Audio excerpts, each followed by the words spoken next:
Bago tayo magsimula mga kabayan, gusto kong magpasalamat sa sobrang daming umorder ng merch natin. Grabe, yung buy two get one free, talagang pinakyaw nung iba nating mga kabayan. Pero may mga natira pa naman, yung mga umorder kahapon napadala na namin kaagad ngayon kaya expect 2 to 3 days nandyan na yan sa inyo. Para sa mga gustong humabol sa ating promo, nandyan ang link ng ating Facebook, TikTok Shop, or Shopee. Nariyan sa comment section. Mag-add to cart lang kayo ng 2 damit, tapos i-message nyo sa akin kung ano ang gusto nyong free. Ulitin ko, buy two, get one free. Ang Salvame t-shirt at JD t-shirt. Para sa mga interesado, nariyan ang link sa comment section. Nga pala, bago din tayo magsimula, 2 storya ang mapapakinggan nyo para sa gabing ito. Enjoy mga kabayan!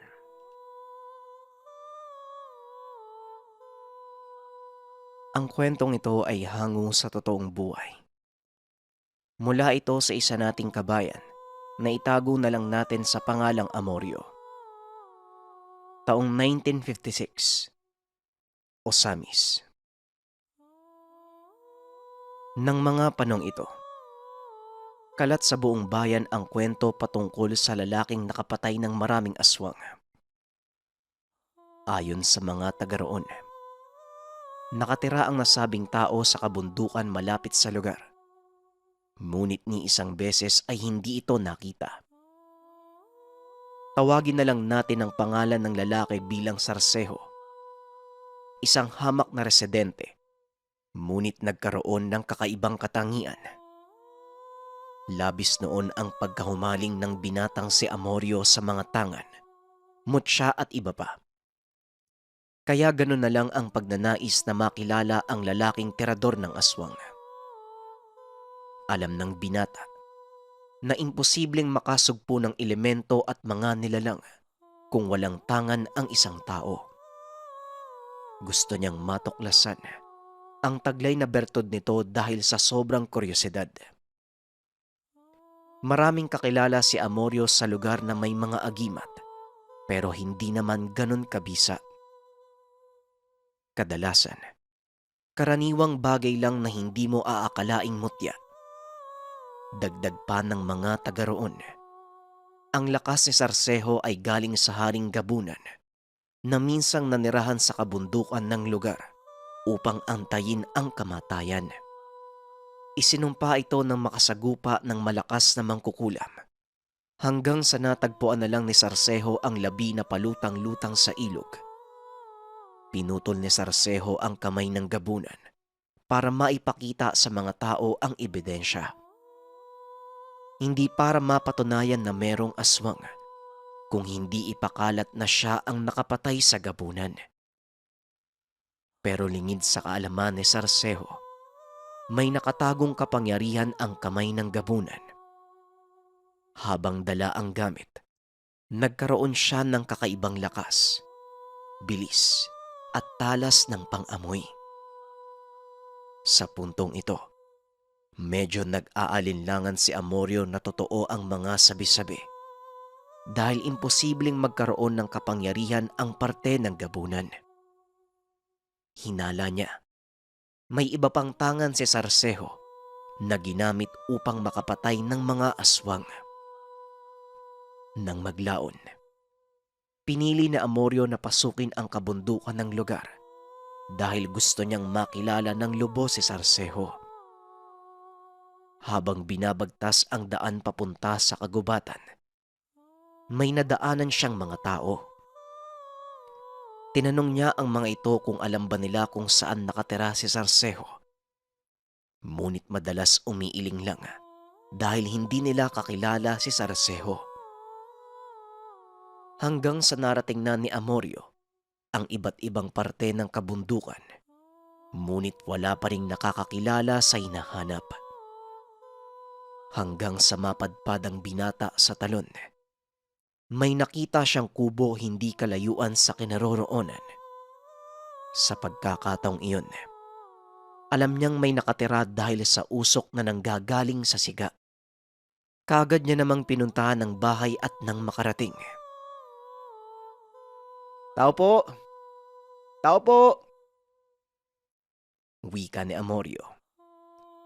Hanggang sa may lumabas na lalaki. Makisig ang pangangatawan at walang suot na damit pang itaas. Kaagad itong nagtanong kung ano ang pakay ng binata sa lugar. Tinanong ni Amorio kung may kakilala siyang sarseho. Ngumiti lang ang lalaki kaya batid ni Amorio na maaaring kilala nito ang hinahanap. May sadya lang po sana ako sa kanya. Merong ilang katanungan. Tagahanga po ako ni Sarseho eh. Pero hindi ko pa naman siya nakikita kahit isang beses. Batay lang sa mga naririnig kong kwento. Wika ni Amorio. Teka, sandali lang. Uminom ka nga muna ng tubig, mukhang malayo yung pinanggalingan mo eh. Hindi mo man lang naisip yung peligro ng lugar. Malapit ng dumili mo. Marami pa namang rebelde dito. At bukod pa dyan, marami ding aswang. Tugon ng tao. Kagad namang sinabi ni Amorio na hindi siya natatakot sa aswang. Maliban na lang sa mga rebelde. Ipinakita din ng binata ang dalang tangan na bato-omo at patalim na tanso. Habang ginagawa niya ito, palapit siya ng palapit sa tao. Ngunit makahalata naman sa kilos ng tao na tila nag-aagam-agam. Sa palagay mo ba, malakas ang mga yan? Kaya ganun na lang yung tapang mo na pasukin yung lugar. Tandaan mo iyo, rebelde ang karamihan sa mga naninirahan dito. Yung iba naman aswang. Mukhang ikaw nga lang yung normal na tao na bumisita eh. Sige na, uminom ka muna ng tubig nang maimasmasan yung pagod mo. Wika ng tao. Parang gano'n na nga po. Nakita ko nga po na wala masyadong kabayan eh. Doon lang sa dalisdis ng bundok meron pero magkakalayo pa. Kasi talagang gusto ko pong makita si Sarseho eh. Ipinakilala ni Amorio ang sarili at patuloy lang na nagsasalita. Habang yung tao naman, tila naaaliw sa kanya. Hanggang sa inulit ng binata kung kakilala ba nito si Sarseho. Oo, kilala ko. Minsan nga napapadaan yun dito eh. Kagaya mo umiinom ng tubig pero doon banda sa bukana ng talon. Naliligo pa nga eh. Minsan na ding nakitulog yun sa kubo ko. Mabait si Sarseho. Kaso sobrang misteryoso kung gumalaw eh.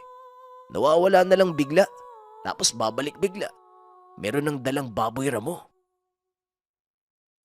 Tugon ng lalaki. Saan naman po ba siya nakatira? Malapit lang po ba dito? Tanong ni Amorio.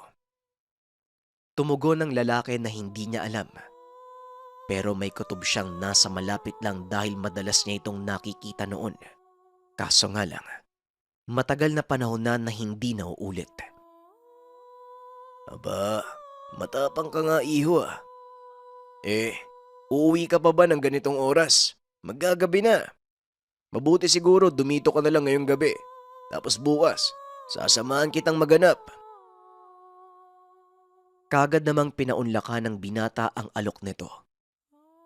Binaliwala ni Amorio ang agam-agam.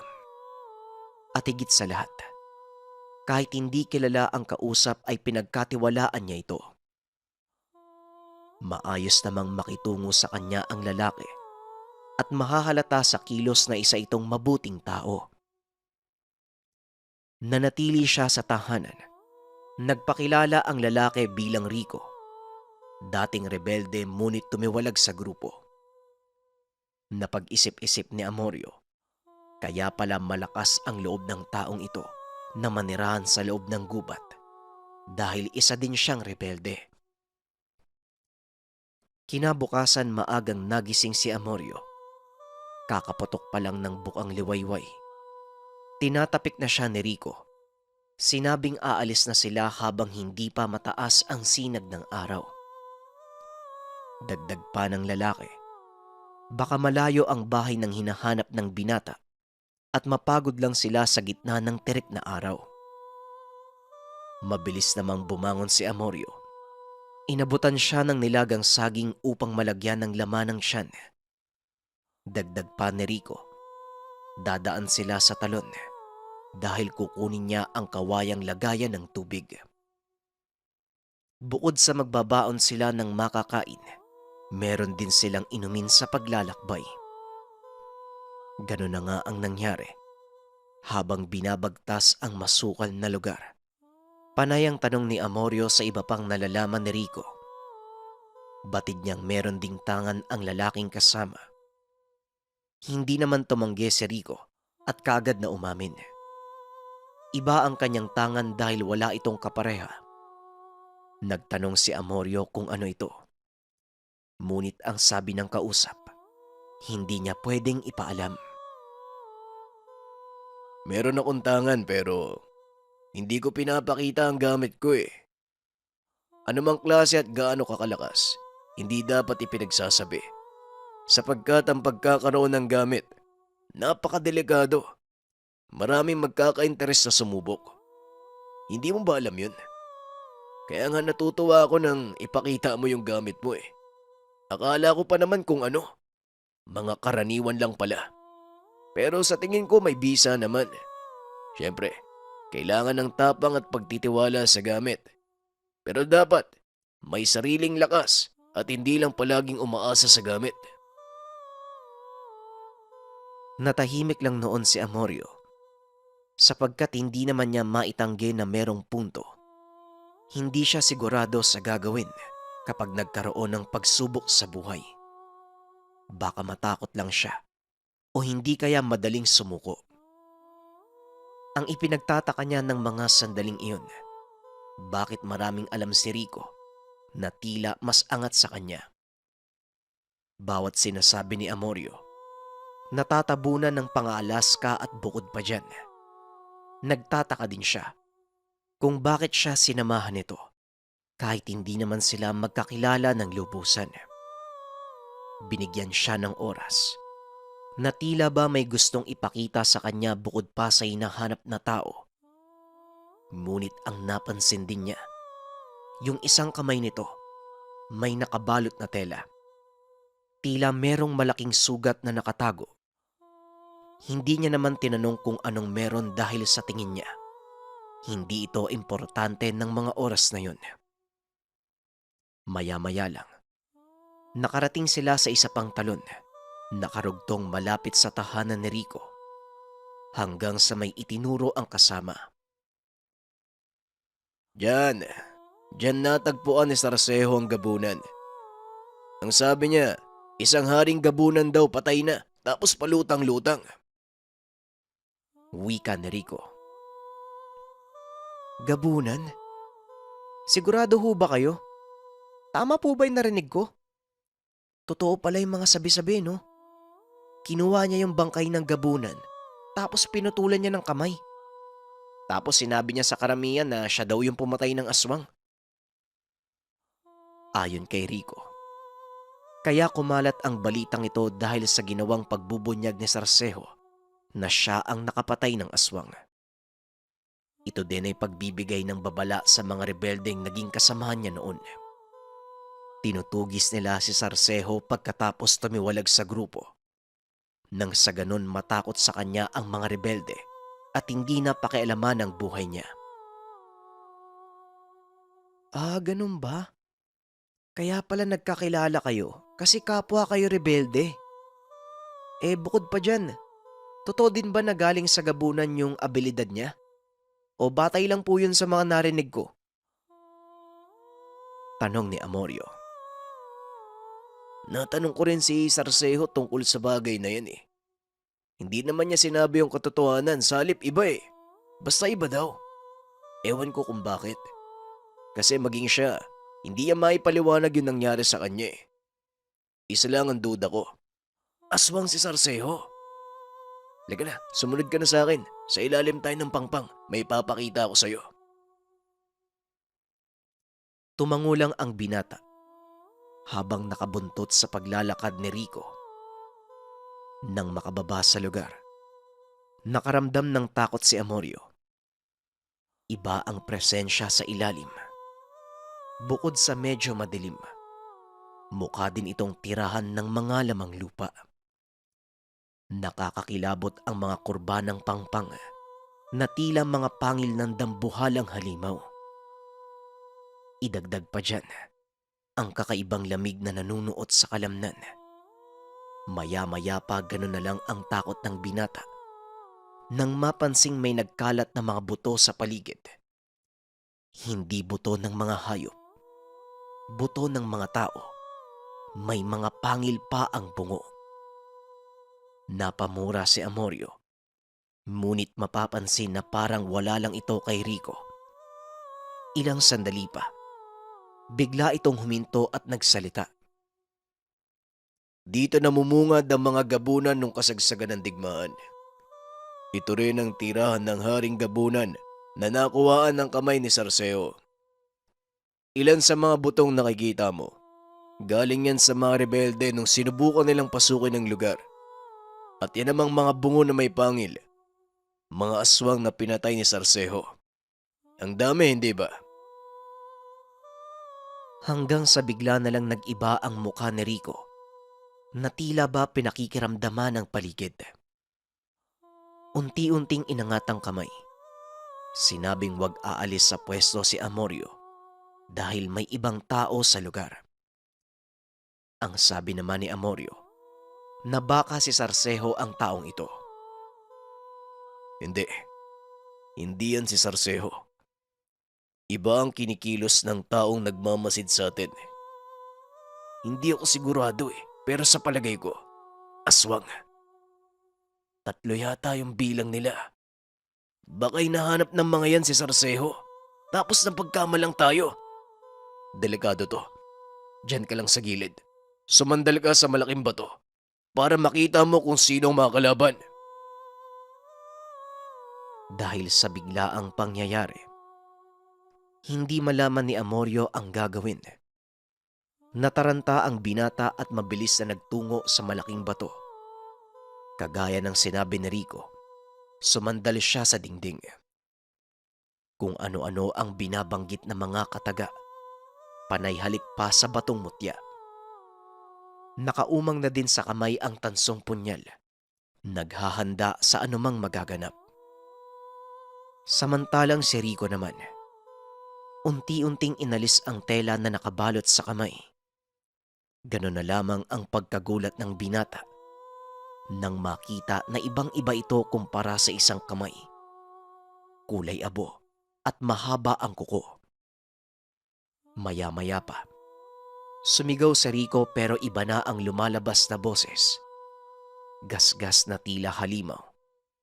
Mas lalong nangilabot si Amorio ng mga sandaling iyon, sapagkat kagad pumasok sa isipan na baka aswang si Rico at hindi totoo na may nagmamasid sa kanila sa lugar.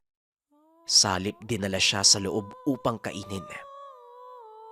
Kaya naman dali-dali siyang umalis sa pwesto. Mabilis na kumaripas ng takbo ang binata. Ngunit gano'n na lamang ang pagkawindang dahil biglang may humarang na mga tao sa harapan. Kaswal lang ang tayo, pero pangit ang muka. Angat din ang kintab ng mga ngipin na matutulis. Ano bang sinabi ko sa'yo? Dapat doon ka lang sa bato. Magpapakamatay ka ba? Wika na Rico. Sa puntong ito, nawala na sa isipan ng binata na delikado si Rico.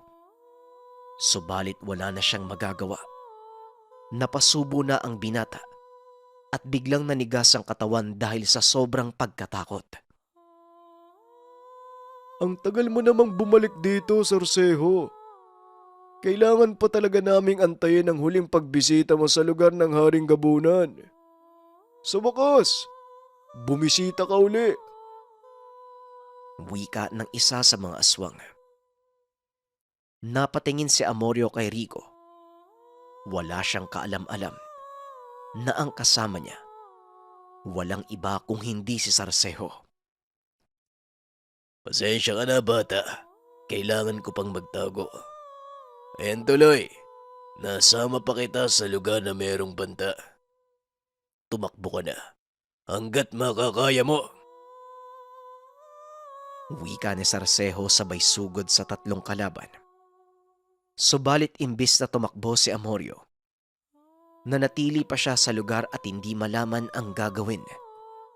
Nakita niyang nakikipagpalitan ng suntok at pagkalmot ang kasama.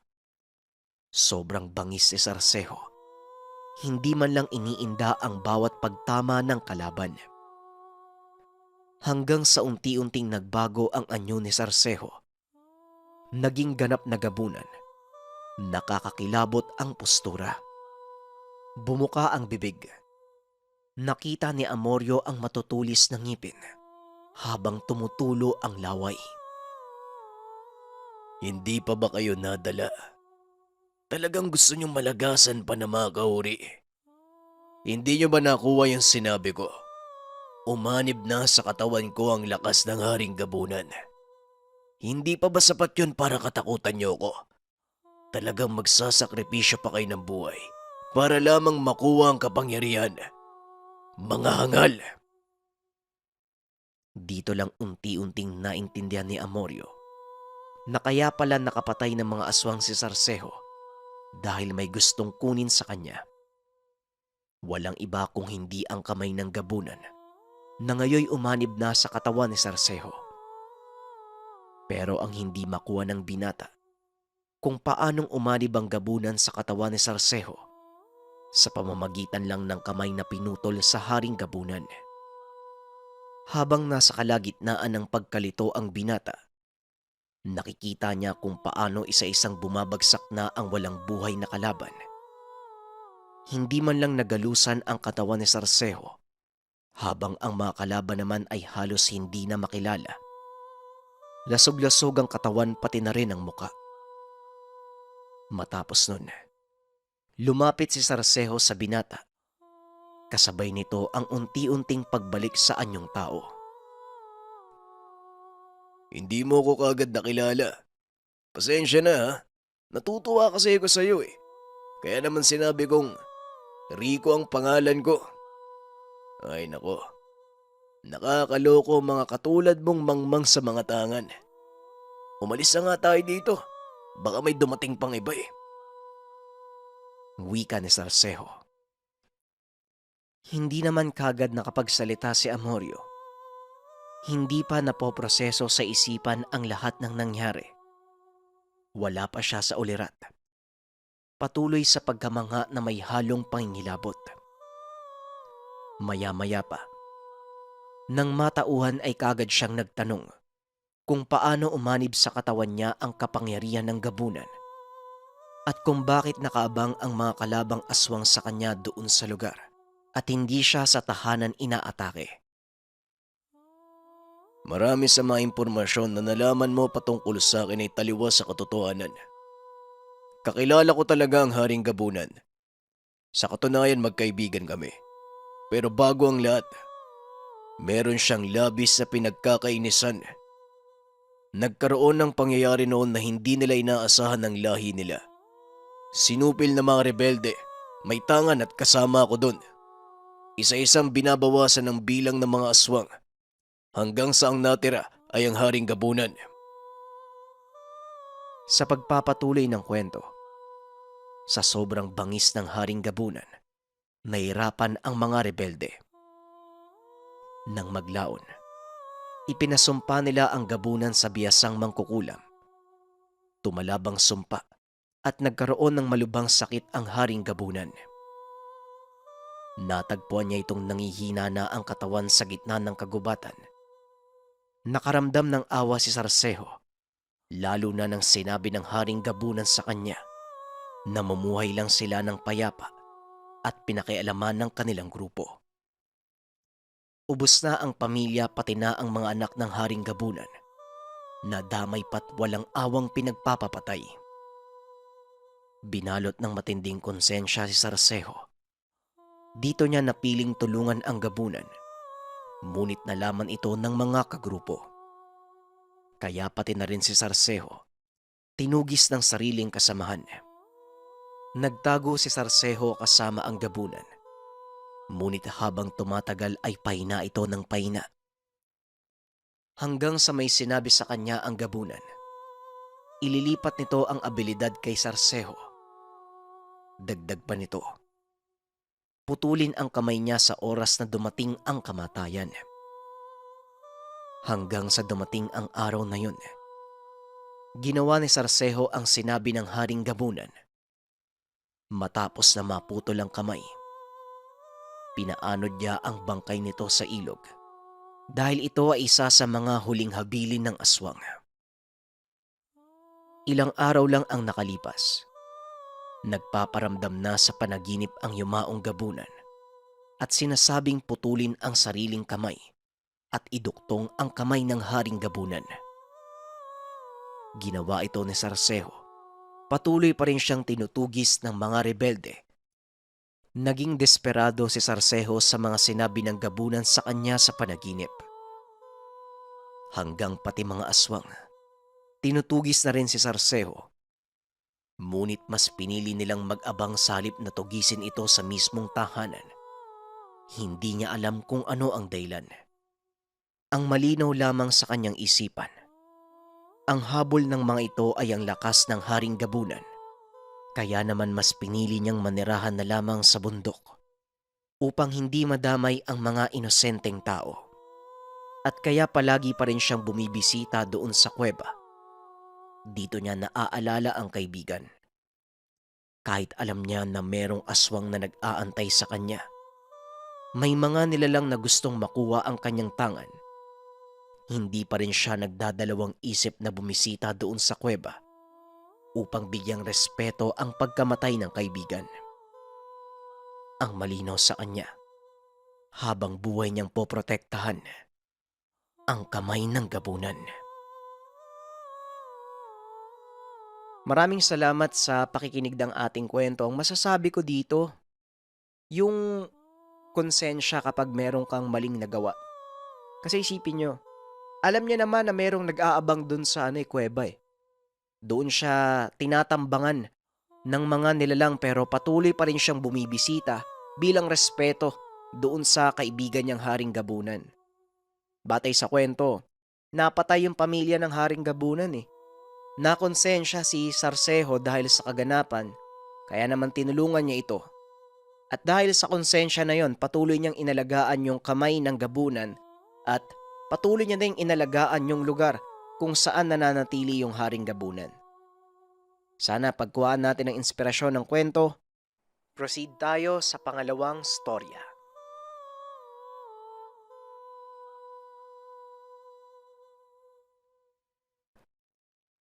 Ang kwentong ito ay hango sa totoong buhay. Mula ito sa isa nating kabayan na itago na lang natin sa pangalang Ador. Taong 1994, Pilar, Bicol. Nakatira si Ador sa bulubunduking lugar sa probinsya.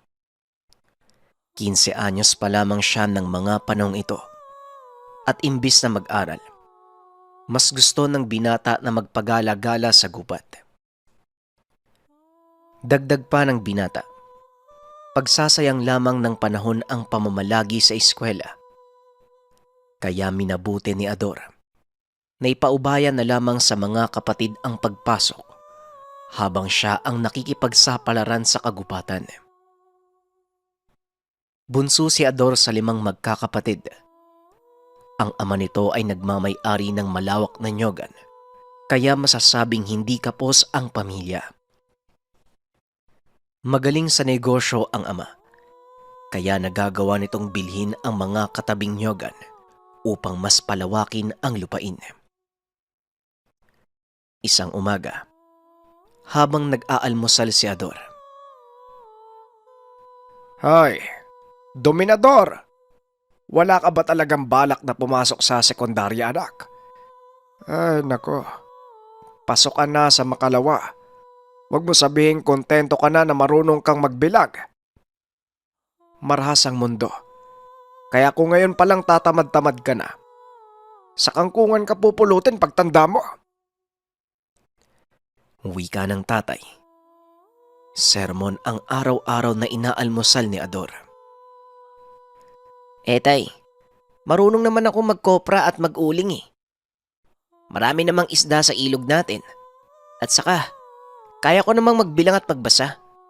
Ayos na po yun. Sayang lang ang oras at pera natin sa pag-aaral.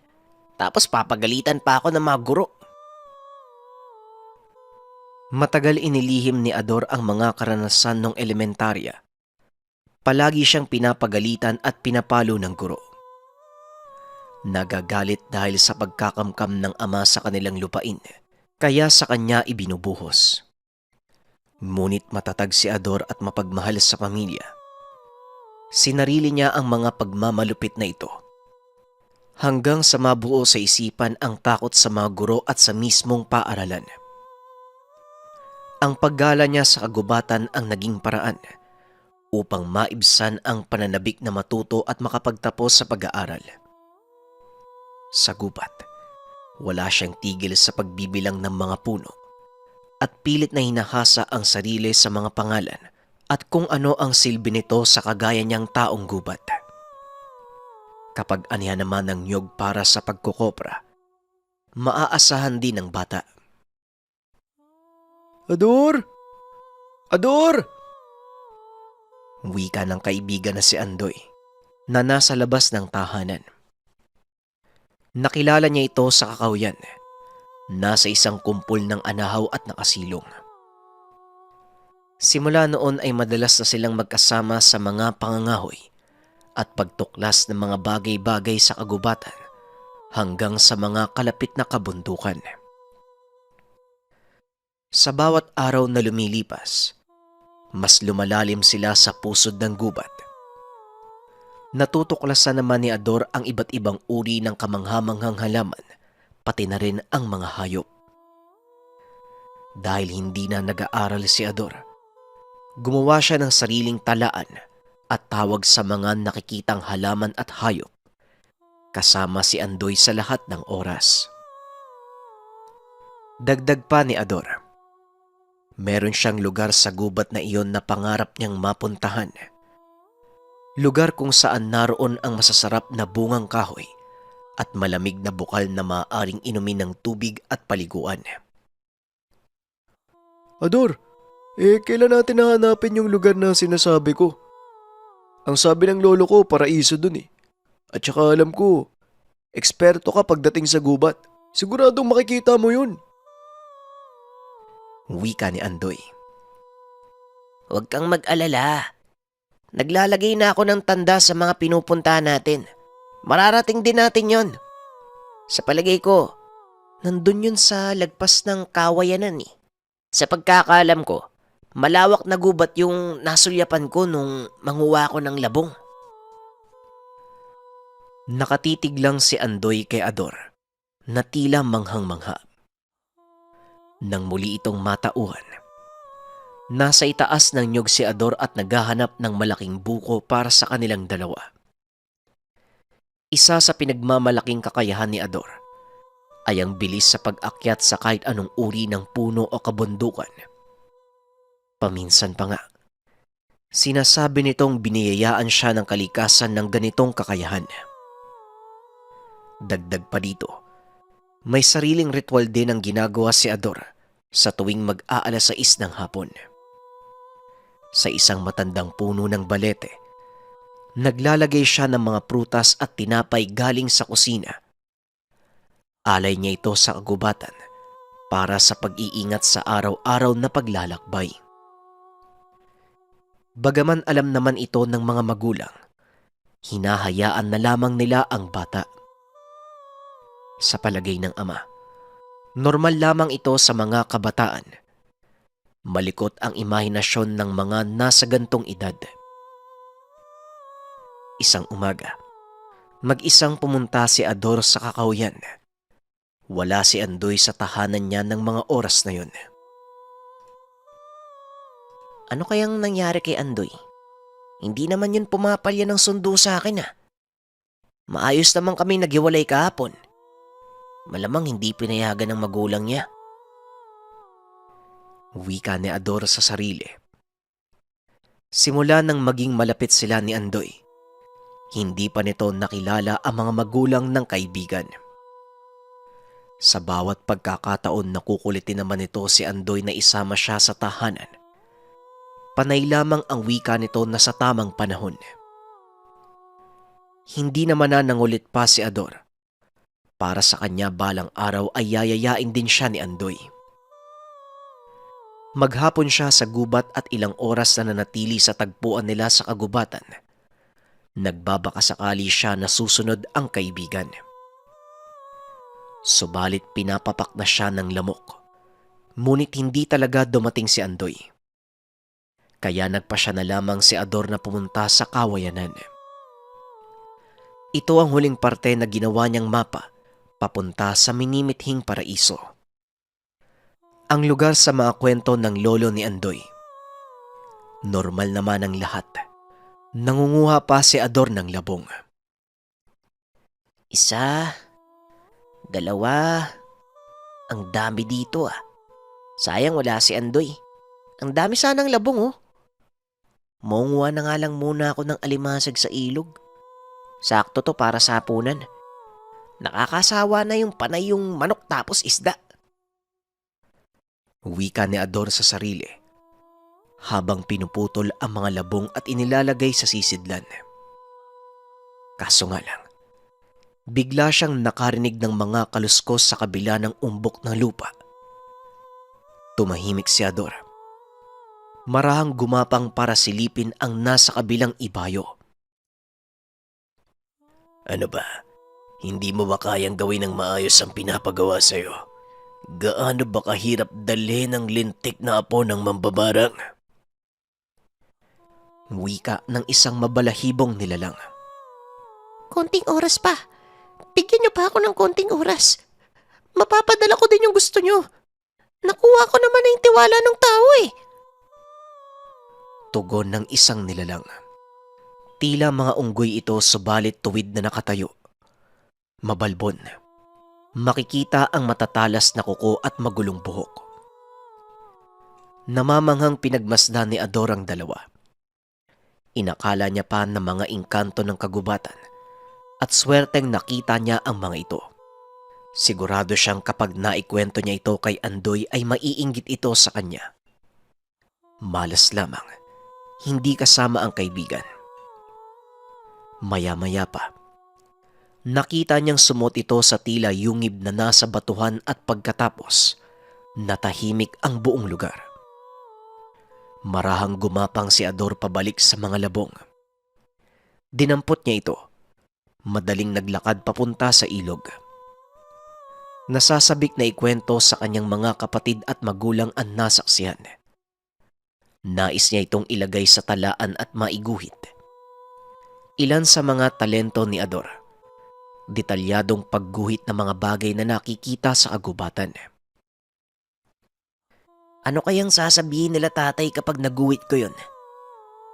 Makikita nila yung itsura ng mga engkanto. Siguradong magugulat sila, lalong-lalo na si Andoy. Dumiretso siya sa ilog. Nagmamadaling kumuha ng alimasag at pagkatapos, umuwi na siya ng tahanan. Pagkarating sa lugar, abala ang mga kapatid sa aralin. Wala pa ang ama dahil naroon pa ito sa bayan upang ihatid ang mga kopra. Habang ang ina ay nasa merkado, namimili ng mga kagamitan sa eskwela ng mga panong iyon. Kaya inilagay na lamang nito ang labong sa lamesa, habang ang mga alimasag ay nilalagay sa lababo. Pumunta kagad si Ador sa paboritong pwesto upang gumuhit. Ate, may lapis ka ba? Pudpud na pala yung binigay ni kuya sa akin eh. Naubos ko na nga din yung pambura kakangat-ngat eh. Wika ni Ador. Naku oo, sige ka. Ngatain mo lang yung pambura. Lalaki yan sa tiyan mo. O ito bago yan ha. Gamitin mo na lang tong pambura para hindi ka mahirapan. Tugon ng ate.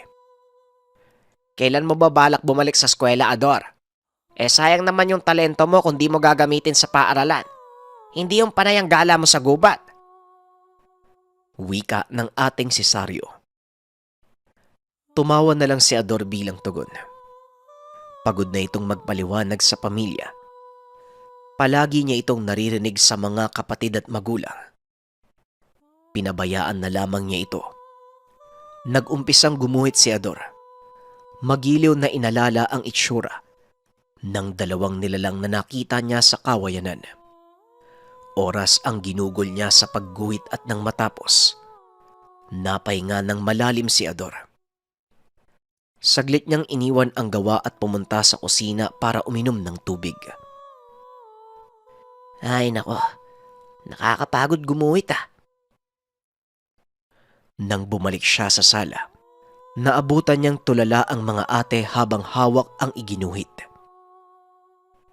Ano ate, maganda ba? Parang totoo no?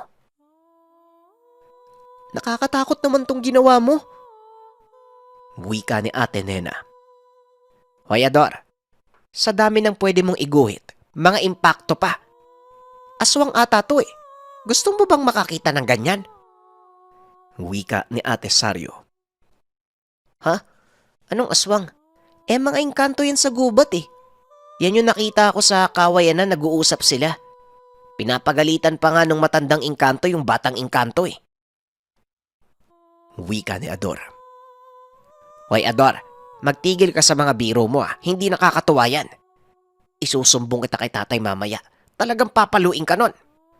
Wika ni Ate Sario. Pero, totoo naman po yung nakita ko ah. Kanina yung dalawang... Ano ba yan? Nag-aaway na naman kayo. Ador, kunin mo yung tsinelas ko sa lalagyan. Utos ng tatay. Paano po kasi tay si Ador eh? Nakita niya daw tong aswang sa gubat kanina. Ang galing gumawa ng kwento. Wika ni Ate Sario sabay abot ng papel kung saan iginuhit ni Ador ang mga nakitang nilalang. Nanlaki ang mata ng ama. Sandaling natigilan. Maya-maya pa ay kinausap si Ador. Hoy, Dominador. Ano tong sinasabi ng ate mo na nakita mo sa gubat? Aswang ang mga to ah. Saan mo nakita to? Saan mo kinopya? Tanong ng ama. Tay, yan nga yung nakita ko sa gubat kanina. Doon malapit sa kawayanan. Yung may mga yungib sa unahan, yung pinagkukunan natin ng kawayan nung isang taon. Tugon ni Ador. Dagdag pa ng bata ay hindi siya gumagawa ng kwento. Nabanggit niya ang pagpapagalit ng matanda doon sa batang kalahi nito. Nagulat ang kanyang ama. Ador anak, siguro wag ka na munang pumunta sa kakawayan. Kung totoo man naman nakita mo, delikado sa'yo ang kagubatan. Alam mo bang aswang ang mga yan? Hindi yan magdadalawang isip na patayin ka para gawing pagkain. Kakausapin ko yung kapitan ha, para masilip yung yungib na sinasabi mo. Sa ngayon, wag kang aalis ha. Naiintindihan mo ba? Opo tay. Masusunod po. Walang nagawa ang bata kung hindi sumunod sa utos ng ama. Nagmukmok siya sa kusina. Pinaglaruan ng mga alimasag na nahuli. Ate, lutuin mo na yung labong. Gutom na ako eh. Manok na naman yung dala ni tatay, ayoko nun eh. Wika ni Ador. Inasikaso ng ate ang kapatid. Muling umalis ang ama upang magpunta sa bahay ng kapitan. Habang si Ador naman, nasa puno ng pili sa likod ng bahay. Doon na lamang siya naglagi at namulot ng mga bunga. Gusto niya muling pumunta sa gubat, ngunit ayaw niya namang suwayin ng ama. Hanggang sa makarinig siya sa likuran ng pamilyar na boses. Uy Ador, sasama ka ba? Alam ko na yung daan papunta sa sinasabing paraiso. Puntahan natin ngayon. Ano, tara? Wika ni Andoy. Hindi ako papayagan ni tatay eh. Sa susunod na lang siguro. Saka delikado daw dun eh. Tugon ni Ador. Oh, ganun ba? Sayang naman. Balak pa naman sana kitang yayain sa bahay namin mamaya. Kaarawan ko kasi ngayon eh. Wala naman akong ibang bisita, ikaw lang. Pero sige kung ayaw mo, ako na lang yung pupunta. Natahimik si Ador sa sinabi ng kaibigan. Sige na nga, tara na. Basta isasama mo ako sa bahay niyo ha. Pangako mo yan ha. Ano bang handa mo? Sana may kakaiba. Sawa na ako sa isda at manok eh. Habang abala ang mga ate, palihim silang dumaan sa harapan at nagpunta sa gubat. Masayang nag-usap ang dalawa. Nasasabik na si Ador na makita ang matagal na ninanais na lugar. Habang naglalakad, nagpapasalamat si Andoy sa kaibigan. Ador, maraming salamat ah. Salamat sa pagsama mo sa akin ngayong araw. Ito yung pinakamagandang regalo na matatanggap ko ngayon. Salamat sa iyo ah. Matutupad na yung pangarap ko. Wika ni Andoy. Ano ka ba? Wala yun. Ikaw lang ang kaibigan ko at isa pa. Matagal na nating pangarap yun, di ba? Masaya din ako matutupad natin. Tugon ni Ador. Bigla namang tumakbo si Andoy. Halika na Ador, dalian mo. Nandito na tayo. Ayun oh. Sa bandang unahan natin. Naroon yung maalamat na paraiso. Talaga? Teka, antayin mo ko. Nasaan ba? Wika ni Ador. Biglang may tumama sa ulo niya at dumilim ang paningin. Bago tuluyang mawalan ng malay, nagsalita ang kaibigan. Maraming salamat ah. Ador? Nagising si Ador na nakatali sa isang kawayan. Sa gilid ay kita niya ang malaking kawa na may kumukulong tubig. Malabo pa ang mga mata niya. Subalit naaaninag niya ang ilang tao na naroon sa lugar. Nasaan ako? Ang sakit ng ulo ko ah. Si Andoy nasaan? Sana ayos lang siya. Tulungan niyo po ako. Wika ni Ador. Aba, gising na pala yung bisita eh. Mainam at nagkamalay ka na. Eh, pangit kumain kapag tulog ang kakainin. Nang tuluyang luminaw ang paningin, nagulat si Ador at natakot. Dahil ang taong nasa harapan niya, ito yung gurong nanakit sa kanya. Naaalala mo ba ako? Yung pamilya niyo, masyadong sakim. Lahat na lang ng meron sa baryo, kinukuha. Wika ng matandang babae. Bakit ako nandito? Anong ginawa niyo sa kaibigan ko? Tulungan niyo po ako! Hanggang sa biglang tumakbo papalapit si Andoy. Uy Ador, anong nangyari? Ayos ka lang ba? Teka, ayos ka lang. Kala mo, yun yung sasabihin ko, no? Ay nako, sisingilin na namin yung pamilya nyo. Dahil sa inyo, nabawasan yung teritoryo namin. Wika ni Andoy.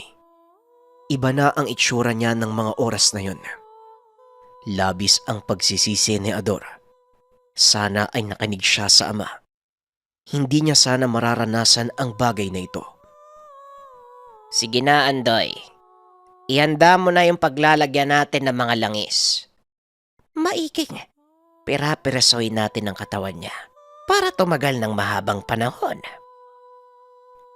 Wika ng lola. Lola, pwede bang ako yung gumawa ng paghiwa sa kanya? Matagal ko nang gustong gawin yan eh. Wika ni Andoy. Walang problema, iho. Antayin lang natin ang pagbilog ng buwan at pwede na nating simulan ng ritual. Muling nawala ng malay si Ador dahil sa takot. Nang magising, dinig niya ang sigawan ng mga tao sa paligid. Nagkakagulo ang lahat ng tao sa lugar nila Andoy. Lola? Lola, nasan po kayo? Apo, Tumakas ka na! Bilisan mo! Malakas ang loob mo, Esperanza. Sa wakas, natuntun ko na din ang lugar mo. Inalay mo ang nag-iisa kong anak. Sator, wag mo hahayaang makatakas ang apo niyan. Sige na, huliin niyo ang lahat ng kalahi. Wika ng isang lalaki. Bigla itong lumitaw mula sa madilim na bahagi. Teka, anong nangyayari? Saklolo, pakawalan niyo po ako! Ilang minuto lang ang lumipas ay naubos sila Esperanza. Napansin ni Ador na ito yung parehong nilalang na napagkamalan niyang mga engkanto. Iho, wag kang gagalaw dyan kung ayaw mong madamay. Hindi ko may papangako sa'yo na mapipigilan ko ang mga kasamahan ko. Wika ng nilalang. Kita ni Ador na bitbit ng isang aswang ang ulo ni Esperanza, habang yung isa ay hawak naman si Andoy. Kagaya ng pagdating, napakabilis ding naglaho ng mga nilalang. Naiwang nakatali si Ador sa kawayan. Nagkalat ang dugo sa paligid, ngunit walang naiwan kahit isang bangkay. Sa bandang unahan, narinig ni Ador ang boses ng ama. Ayon dito, nang malaman niya na umalis si Ador, nagkaroon na siya ng kutob na merong hindi magandang mangyayari. Nakasalubong niya ang isang misteryosong babae. Nagturo ito ng direksyon at ito ang kanyang sinundan. Labis naman ang pagpapasalamat ng mga ito dahil naabutan pa nilang buhay si Ador. Tay, sila po yung may gawa. Sila Miss Esperanza, tapos yung mga engkanto po, bigla pong nawala eh. Wika ni Ador. Anak, nandito na kami ha. Tumahan ka na. Walang engkanto. Walang Miss Esperanza. Baliw ang mga yon, wag ka na mag-isip. Matapos ng kaganapang ito, hindi napansin ng ama ang mga dugong nagkalat doon sa gubat. At kahit anong pagpupumilit ng anak, hindi pa rin naniwala sa kanya ang tatay. Para sa kanyang ama, bunga lang ito ng malikot na isipan ng bata. Ngunit hanggang sa magkaedad si Ador, hindi niya nakalimutan ang karanasan. Hindi niya nakalimutan na ang isang kaibigan ay handa siyang patayin nang dahil lamang sa inggit sa pamilya. At higit sa lahat, hindi niya rin nakalimutan ang itsura ng mga nilalang na tumulong sa kanya. Muli maraming salamat sa pakikinig ng ating kwento. At sana comment kayo mga kabayan kung mas okay ba sa inyo yung ganitong storya, yung medyo mahaba yung upload natin para hindi kayo nabibitin. Lagay nyo sa comment section kung anong opinion nyo. At syempre muli, nagpapasalamat ako para sa umorder ng ating merch. Sobrang dami nyo. At hindi pa uli ang lahat. Para sa mga gustong umorder, nariyan lang ang link natin. Kapag umorder kayo ngayon bukas ng umaga, ipapadala namin kaagad yan sa inyo. Muli maraming salamat. Paalam.